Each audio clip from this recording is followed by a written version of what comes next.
Hello friends, welcome to startup India pulse. బీహార్లో జరిగిన రవాణా విప్లవం గురించి ఈరోజు మనం తెలుసుకుందాం.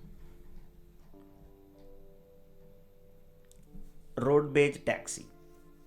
షార్క్ ట్యాంక్ ఇండియాలో సీజన్ 3లో మరి ఒక ఆసక్తికరమైన పిచ్ ఏంటంటే రోడ్ బేజ్ ట్యాక్సీ. దీని గురించి ఈరోజు తెలుసుకుందాం. బీహార్లో ట్యాక్సీ సేవలను విప్లవాత్మకం చేయాలనే లక్ష్యంతో మొదలైన ఈ కంపెనీ బీహార్లో ఎప్పుడు ఈ ప్రజా రవాణా వ్యవస్థ ఎల్లప్పుడూ సవాళ్ళను ఎదుర్కొంటుంది. ప్రజలు సరసమైన మరియు నమ్మకమైన ట్యాక్సీ సేవల కొరతను ఎప్పుడూ ఎదుర్కొంటూనే ఉంటారు. ఈ సమస్యను పరిష్కరించడానికి మొదలైన సంస్థనే రోడ్ బేజ్ ట్యాక్సీ. ఇది టెక్నాలజీ ఆధారిత ట్యాక్సీ అగ్రిగేటర్. ఇది వినియోగదారులకు సురక్షితమైన మరియు నమ్మకమైన మరియు సరసమైన ట్యాక్సీ బుకింగ్ అనుభవాన్ని అందిస్తుంది. వీరు బీహార్లోని చిన్న చిన్న పట్టణాలు మరియు గ్రామాలకు కూడా తమ సేవలను విస్తరించాలని లక్ష్యంగా పెట్టుకున్నారు.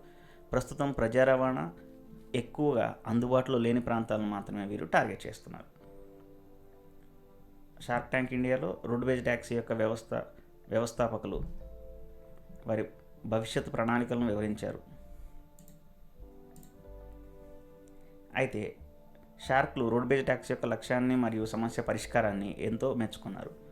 అయితే కొన్ని సవాళ్ళను కూడా లేవనెత్తారు. ముఖ్యంగా బీహార్లో ఇప్పటికే ఉన్న ప్రధాన ట్యాక్సీ అగ్రిగేటర్లతో పోటీ పడడం గురించి వారు ప్రశ్నించారు. అలాగే బీహార్లో చిన్న చిన్న పట్టణాలు మరియు గ్రామాలకు సేవలను విస్తరించడం యొక్క ఆర్థిక సాధ్యతపై కూడా వారు కొంత ఆందోళన వ్యక్తపరిచారు. అంతేవిధంగా ఈ రోడ్ బేజ్ సంస్థ వ్యవస్థాపకులు దిల్కుష్ కుమార్ తన ఒక సాదాసీదా క్యాబ్ డ్రైవర్గా తన కెరీర్ని స్టార్ట్ చేసి ప్రస్తుతం ఐఐఎంలో ఉన్న గ్రాడ్యుయేట్స్ను తన కంపెనీలో హైర్ చేసుకునే స్థాయికి ఎదిగిన ఈ సన్నివేశం, ఈ అభివృద్ధి ఎంతో ఆకర్షణకు గురిచేస్తుంది. ఎట్టకేలకు ఈ రోడ్ బేజ్ ట్యాక్సీలో వినీత మరియు రితేష్ తన ఈక్విటీని షార్క్ వాళ్ళ డీల్ కొనుగోలు చేశారు.